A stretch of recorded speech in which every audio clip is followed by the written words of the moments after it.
Well, a lot of directors want me to start coming as soon as rehearsals start. And in fact, some of them want me at auditions. And I really love if I have the flexibility in my schedule to be there for auditions all the way through, because then by the time we're backstage, I've bonded with the cast and we feel connected and they feel like they can trust me. But I've also come in right before Hell Week. That happens too sometimes when they just ask me at the last minute or something like that. So I like it better when I can be there all the way through, but it's a bigger time commitment for sure. Because I'm a mom, I often think of it as a stage mom. I mean, I'm just kind of there to make sure everything runs smoothly, that everybody knows where they need to be, and that their stuff is where it needs to be, and also that they're safe. Just doing all the things that can support the actors so that they're able to focus on what they need to do on stage.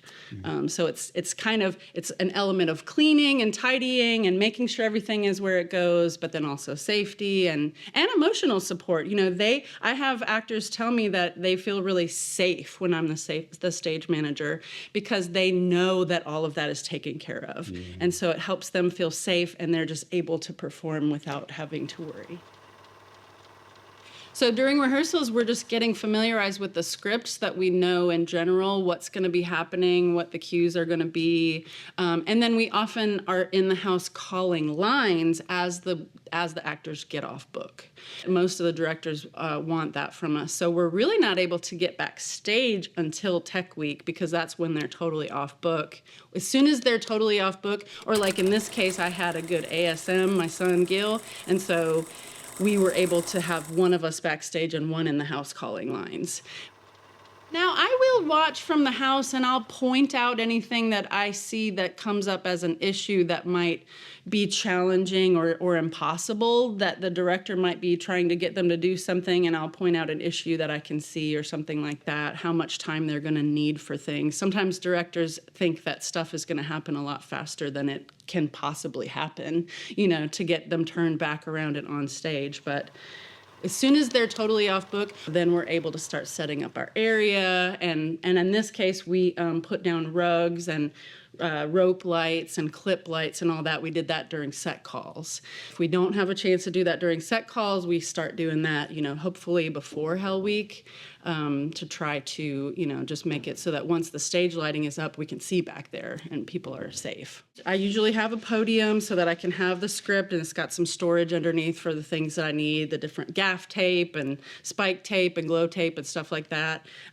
Gil and I like to have a tool belt with Sharpies and a flashlight and gloves and scissors and safety pins and that sort of thing, so that we're prepared to, you know, deal with whatever comes up. And then just making sure that everything is clear and safe so that people can move around without tripping or falling or running into stuff. Anytime an actor says, "Oh my God, I almost fell right there," I go right away and try to figure out what we can do to make sure that they're able to move around, because everything that they have to think about that isn't their lines or their blocking, it takes their focus away from doing what they need to do on stage. So I want to try to make it where they don't have to think about navigating that space safely, or even where their props are and all of that. We have checklists that I make up, so that we have a checklist for presets and then what should be on each prop table, and we go through and double check all of that before the show so that they don't have to think about where their stuff is. And so the way I've done it is I print that out on a computer and I slip it into a plastic page protector, and then I use a dry erase marker to cross it off, and so that we can just erase it every day and go back and check it off. That's really worked well. So this is like our prop. This one has prop stage left. It's all crossed off for today. Upstage center. I think we have our other props on the other side of that. And then our preset list and one for intermission, what we need to do during intermission, so that we have a checklist. We only have 15 minutes. We need to make sure it's all done and ready to go. And we just use that dry erase marker. We can make notes to ourselves right there for the next show. And then the script, and we follow along. And Gil makes a scene list and the actors have loved having that. It's great to have something up that helps them know what's the next thing and who needs to be where. So, and that's different for every show. Sometimes I have a run sheet that's like a spreadsheet of all the things. This show, I didn't end up with that because he had this scene sheet. It's really helped them just know what's coming without having to look at the whole script. One other thing that's really important that the stage manager does is communicate with the booth. So we have wireless headsets that we use. We've got 2, so my stage assistant can have one as well as myself, and then one in the booth. And he needs to know when we're ready so that he can start the show. And he also tells us things that we can't see from backstage so that we know to open the curtain or whatnot. So we're in, pretty constant communication with the booth to understand how to make those 2 parts work.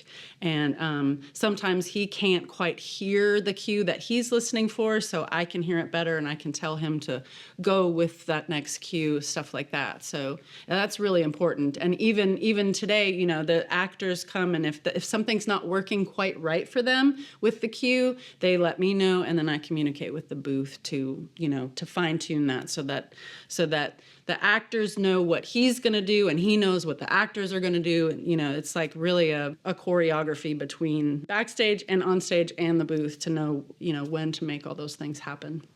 At the end of the day? Yeah, we just try to do a lot of resetting everything right away. Like today I put most of the stuff back so it's set for the top of the show. There's a few things that I didn't do, and we'll get that when we come and do our preset checklist. But the big stuff, I try to go ahead and do it right away so that it's not in the way and so that it's mostly reset. And then when we come back in, we do things like sweeping the floor if it's needed and stuff while we're getting the stage set for the show. And then just getting the ghost light set out before we leave. The ghost light is there for tradition, but also to make sure that you can safely see your way to the work lights, when you come in the stage. So I think of it as a safety thing too. We're often the last ones to leave, so we need to make sure that the building is secure before we leave and that all the lights are turned off, doors are locked, and that everything is off backstage, including the air conditioning and heat, emptying trashes, checking that they have paper towels and toilet paper and things like that backstage, water. Right. Things that the actors need, just again, so that they don't have to think about that stuff, so that they can focus on their lines and their blocking and their costume.